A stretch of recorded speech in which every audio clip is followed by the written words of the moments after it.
Radhika Yadav murder case में एक बहुत बड़ा अपडेट आ रहा है। गुरुग्राम की अदालत ने आरोपी पिता दीपक यादव को 14 दिन की न्यायिक हिरासत में भेज दिया है।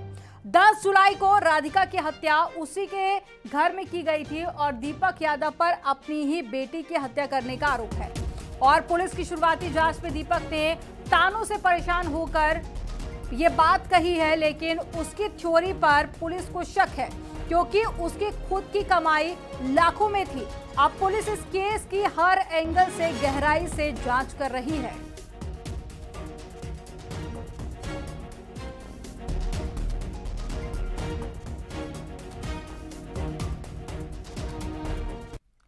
और राधिका यादव मर्डर केस को लेकर सामने आ रही थ्योरी पर कई सवाल उठ रहे हैं क्योंकि आरोपी पिता का कहना है कि उसने राधिका को 3 गोली मारी थी, लेकिन पोस्टमार्टम रिपोर्ट में राधिका की बॉडी से 3 नहीं बल्कि 4 गोलियां मिली हैं।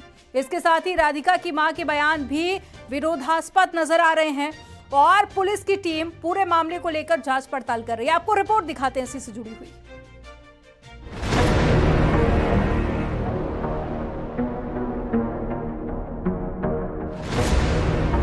बाप ने बेटी को प्लेयर बनाया, फिर बाप ने ही बेटी को क्यों मार डाला?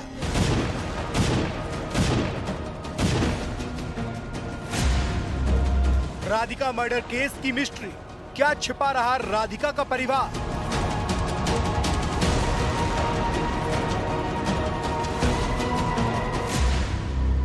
मर्डर के वक्त कहां थे राधिका के मां और भाई? मां और भाई पर अब तक 2 थ्योरी सामने आई। गुरुग्राम के राधिका यादव मर्डर केस की चर्चा पूरे देश में हो रही है। सवाल उठ रहा है कि जिस बाप ने अपनी बेटी को टेनिस प्लेयर बनाने के लिए इतनी मेहनत की, बेटी के लिए टेनिस एकेडमी खुलवाई, उसने ही अपनी बेटी को मौत के घाट क्यों उतार दिया? पुलिस को दिए अपने बयान में आरोपी पिता ने बताया कि उसने राधिका को 3 गोली मारी थी, लेकिन पोस्टमार्टम रिपोर्ट में राधिका की बॉडी से 3 नहीं बल्कि 4 गोलियां मिली हैं।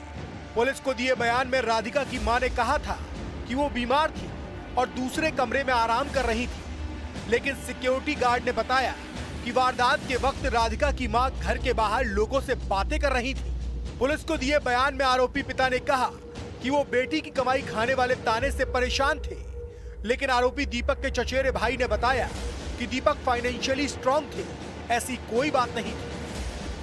बाहर आके बाहर हाँ, बाहर आपने बात कर रहे थे। हाँ, एक तो उस घर के एक मम्मी था, एक वो वाइफ था, इसकी मम्मी था। हाँ, राधा जी की मम्मी।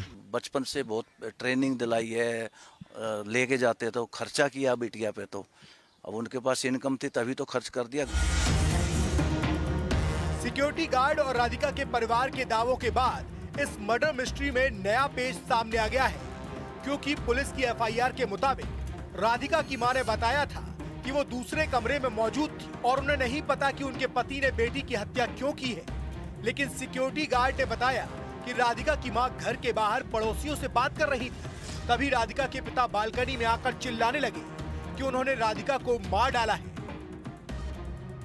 प्यारेलाल जी, जब ये इंसिडेंट हुआ कल करीबन 10:30 बजे, तो क्या आपने गन शॉट्स की आवाज़ें सुनी थी? जी नहीं, मैं नहीं सुना था। मैं यहाँ नहीं था, मैं था मंदिर में। मंदिर से आने के बाद में हमने ये सब कुछ बातें उतें कर रहा था, पानी भी पड़ रहा था, बारिश भी। तो हम हल्का फल्का में खड़ा होकर मैं सुना कि आपने लड़ाई हो रहा, क्या हो रहा था। मैं सुना कुछ ये सब बात बता रहा है, लड़ रहे झगड़ रहे हैं।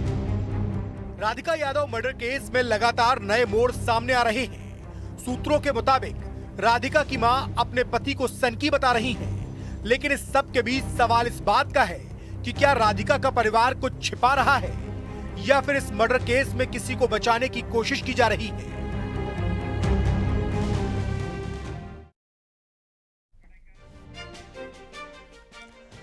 राधिका मर्डर केस को लेकर कई अनसुलझे सवाल हैं जिसके जवाब जानने की कोशिश की जा रही है। बेटी को नेशनल प्लेयर बनाने वाले पिता ने उसे क्यों मार डाला, ये एक बड़ा सवाल बना हुआ है। एकेडमी खुलवाने वाले पिता ने एकेडमी बंद करने को क्यों कहा था और वारदात के वक्त में आरोपी पिता ने अपने बेटे को बाहर क्यों भेज दिया, ये भी एक बड़ा सवाल है। और दीपक ने राधिका को 3 गोली मारी थी, लेकिन बॉडी के अंदर से 4 गोलियां कैसे मिली हैं? क्या आरोपी दीपक यादव को छुपाने की कोशिश कर रहा है? यह भी एक बड़ा सवाल बना हुआ है। और उधर देखिए, एनामुल का नाम भी सामने आने के बाद पे वायरल वीडियो की चर्चा भी काफी हो रही है, जिसमें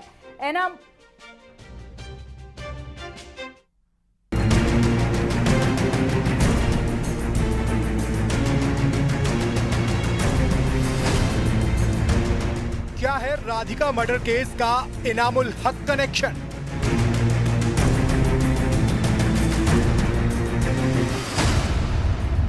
राधिका यादव मर्डर केस पर क्या बोले इनामुल हक? हमने राधिका को लॉक कर दिया क्योंकि हम लोग इसके सही थे। कैसे हुई थी राधिका और इनामुल हक की मुलाकात?